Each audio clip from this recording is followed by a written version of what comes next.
Seuls 3 anges sont identifiés par leur nom dans la Bible. Gabriel, Daniel 8,16, Michel, l'archange, Daniel 10,13, et Lucifer, l'ange déchu, Isaïe 14,12.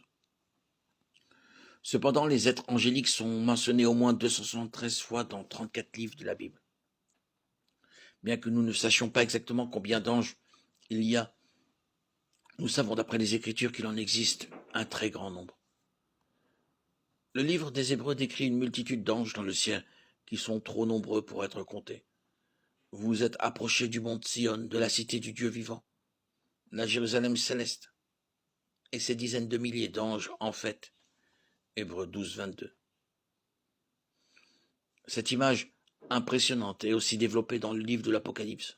Je regardais et j'entendis la voix de nombreux anges rassemblés autour du trône, des êtres vivants et des anciens. Ils étaient des myriades de myriades et des milliers de milliers, Apocalypse 5, 11. Bien que la Bible ne précise pas le nombre exact d'anges, certains pensent qu'il pourrait y avoir autant d'anges que de nombre total d'humains dans toute l'histoire de l'humanité. Cette théorie est basée sur Matthieu 18, 10. Faites bien attention de ne pas mépriser un seul de ces petits, car je vous dis que leurs anges dans le ciel sont continuellement en présence de mon Père céleste. Ce passage semble suggérer que les individus, ou au moins les enfants, ont des anges gardiens pour les protéger.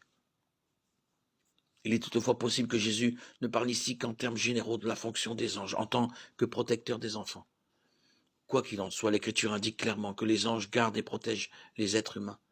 Psaume 34, 7, Matthieu 18, 10, Actes 12, 9, 15.